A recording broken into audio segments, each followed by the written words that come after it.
जय हिंद साथियों, स्वागत है आप सभी का एजुकेशन कैट 6 में। रुख करते हैं एक और नई वैकेंसी अपडेट की तरफ। दरोगा बनने का जो भी छात्र सपना देख रहे हैं उनके लिए एक और नई वैकेंसी का अपडेट आ चुका है। और ये नई बहाली की अपडेट दोस्तों बिहार के बाद अब यहाँ पर उत्तर प्रदेश से आई है। हाल ही में अभी बिहार में आप लोगों ने 1275 पद की बहाली का एग्ज़ाम दिया होगा, प्रीटी एग्ज़ाम हो चुका है। लेकिन बिहार में जो परीक्षाएं हो रही हैं वो परीक्षाएं जो हैं अभी विवादों में ज़्यादा घिरी रहती हैं। पेपर लीक को लेकर, क्वेश्चन पेपर वायरल होने को लेकर, आंसर शीट वायरल होने को लेकर। लेकिन अब यहाँ पर बिहार के अलावा उत्तर प्रदेश में भी बहाली की प्रक्रिया शुरू हो गई है। अभी हाल ही में शिक्षक बहाली का प्रक्रिया जो चल रहा है उसमें भी उत्तर प्रदेश जल्द ही आपको अपडेट देगा कुछ नई बहाली के लेकर। इसके अलावा आपको बता दें कि बिहार में जो दरोगा की बहाली हुई है वो बहाली की प्रक्रिया अभी जो है कई चरणों में होनी है, जो कि पीटी हुआ है, मेंस होगा, फिजिकल होगा, उसके बाद मेडिकल होगा, तब जाके आपका सिलेक्शन होगा। लेकिन यहाँ पे उसी बीच में 921 पदों के लिए वैकेंसी निकाल दी गई है। पुलिस उप निरीक्षक जो कि गोपनीय विभाग से वैकेंसी है। 9300 का ग्रेड पे है यहाँ पे, यानी कि 34,800 की बेसिक सैलरी होगी, प्लस अलाउंस आपको अलग मिलेगा। ग्रेड पे 4200 का है। पे बैंड जो है 9300 का है। तो कुल मिला जुलाकर यहाँ पे देखेंगे तो 50,000 के आसपास की सैलरी इन हैंड आपको बनेगी। ठीक है, वहीं पे पुलिस सहायक उप निरीक्षक के पोस्ट है जो कि क्लर्क लेवल का ये पोस्ट है। इसके लिए भी आपका जो ग्रेड पे है ये 2800 का है। यहाँ पे जो है आपकी सैलरी 30,000 से लेकर जो है 45,000 तक की आसपास की सैलरी बनने की संभावनाएं हैं। पुलिस सहायक उप निरीक्षक के लेखा पद के लिए अगर आप जाना चाहते हैं, यानी कि अकाउंट में जाना चाहते हैं, तो आपके लिए यहाँ पर वैकेंसी अपडेट की गई है 204 पदों के लिए। यहाँ पे 449, यहाँ पे 268, तो कुल मिला के यहाँ पे 921 पदों की वैकेंसी निकाली गई है। तो अब ये वैकेंसी जो है कहाँ से निकाली गई है, तो उत्तर प्रदेश पुलिस के तरफ से निकाली गई है, जहाँ पे गोपनीय, लिपिक और लेखा विभाग में इन पदों की भर्ती होगी और ये सीधी भर्ती होगी।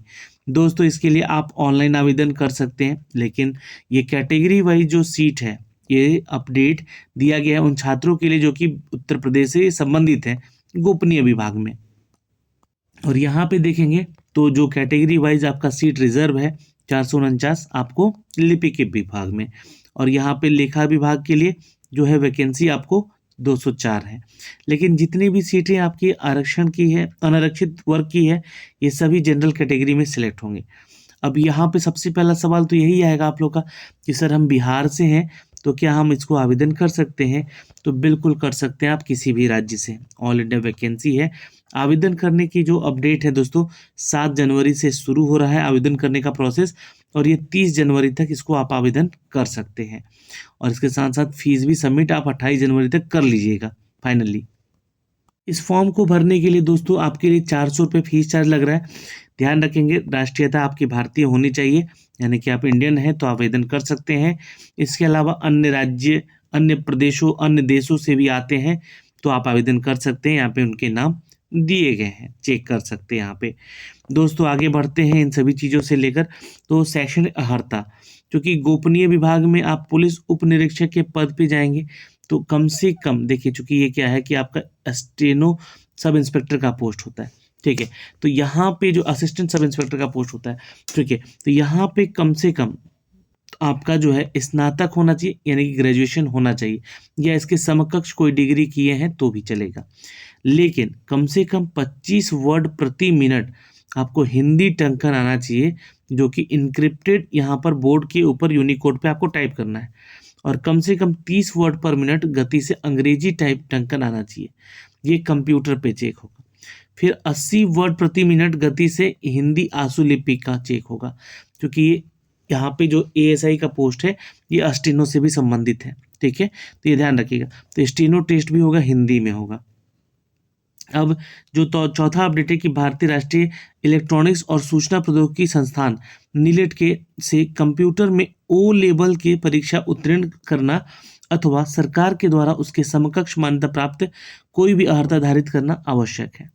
तो कंप्यूटर में ओ लेवल का सर्टिफिकेशन होना जरूरी है, या फिर सरकार के द्वारा कोई भी इसके समकक्ष डिग्री होती है तो इसको भी आपको पास करना ज़रूरी है, तो आपको एग्ज़ाम में अप्लाई कर सकते हैं। लिपिक के जो पोस्ट हैं दोस्तों, ये भी सहायक उप निरीक्षक का पोस्ट है, जहाँ पे आपको स्नातक मांगा गया है।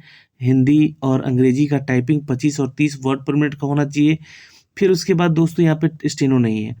अगला जो है भारतीय राष्ट्रीय इलेक्ट्रॉनिक्स और सूचना प्रौद्योगिकी संस्थान से आपका जो है ओ लेवल का सर्टिफिकेट होना चाहिए कंप्यूटर में। आगे बढ़ते हैं लेखा के लिए दोस्तों, यहाँ पे आपका जो है कॉमर्स में स्नातक होना चाहिए, और ये ध्यान रखेंगे ये डिप्लोमा भी होगा लेखा शास्त्र में। अगर आपका प्रास्नातक तो आप इसको आवेदन कर सकते हैं, या सरकार के द्वारा मान्यता प्राप्त समकक्ष अर्हता है रखते हैं इसके समकक्ष, तो आप आवेदन कर सकते हैं।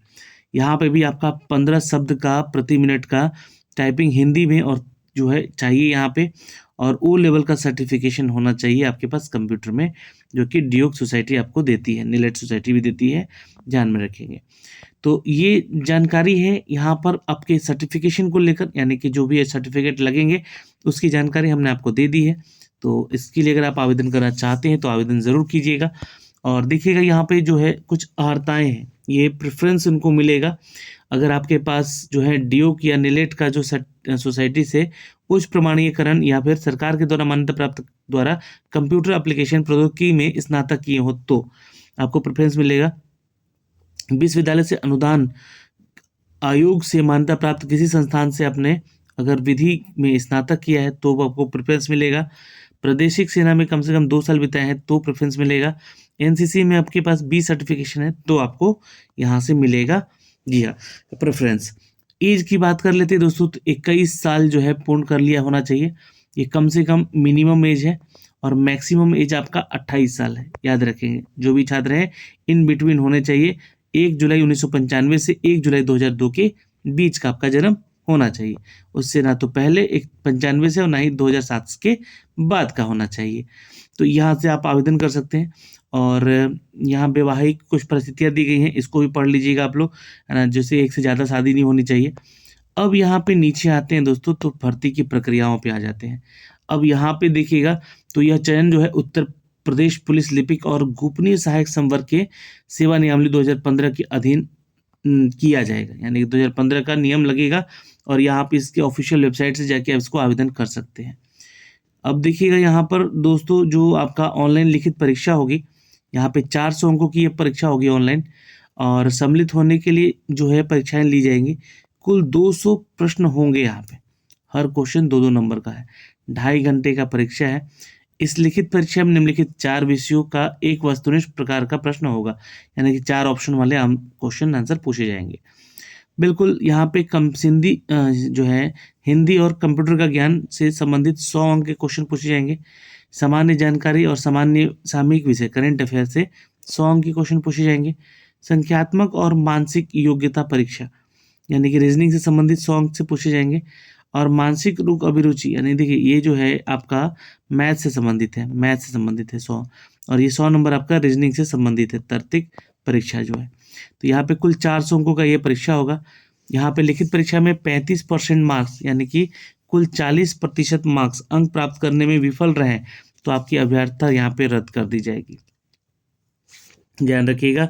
और कंप्यूटर आधारित लिखित परीक्षा प्रणाली के माध्यम से लिखित परीक्षा में एक ही दिनांक को एकल पाली में आपकी ये परीक्षा होगी, तो अथवा पाली एक से अधिक दिनांकों में होती तो नॉर्मलाइजेशन लगता है यहाँ पे, लेकिन यहाँ पे एक ही एग्जाम हो रहा है तो इसलिए यहाँ पे नॉर्मलाइजेशन नहीं लगेगा। लेकिन जब ऐसा होता है आगे चल के नॉर्मलाइजेशन लगता है तो ये आपका फॉर्मूला बैठेगा, नॉर्मलाइजेशन की प्रक्रिया जो है आपको यहाँ पे दी गई है, किस तरीके से जो आपका नॉर्मलाइजेशन लगेगा, ठीक है। इसके बारे में हम जानकारी दे देंगे अलग से।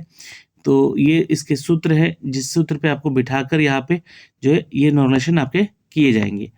फिर उसके बाद डॉक्यूमेंट वेरिफिकेशन से पहले आपको जो है आपका फिजिकल स्टैंडर्ड टेस्ट होगा, जिसमें कि आपको पास करना हो। अब यहाँ पे देखिएगा तो उसके बाद जो है आपका पीएसटी जो है वो क्लियर होना चाहिए, जैसे कि आपका हाइट ये 163 सेंटीमीटर का होना चाहिए, वहीं अनुसूचित जाति जनजाति से तो 156 सेंटीमीटर होना चाहिए। चेस्ट मेजरमेंट में 5 सेंटीमीटर का डिफरेंस होना चाहिए। 77 से 82 ये आपका मैक्सिमम है।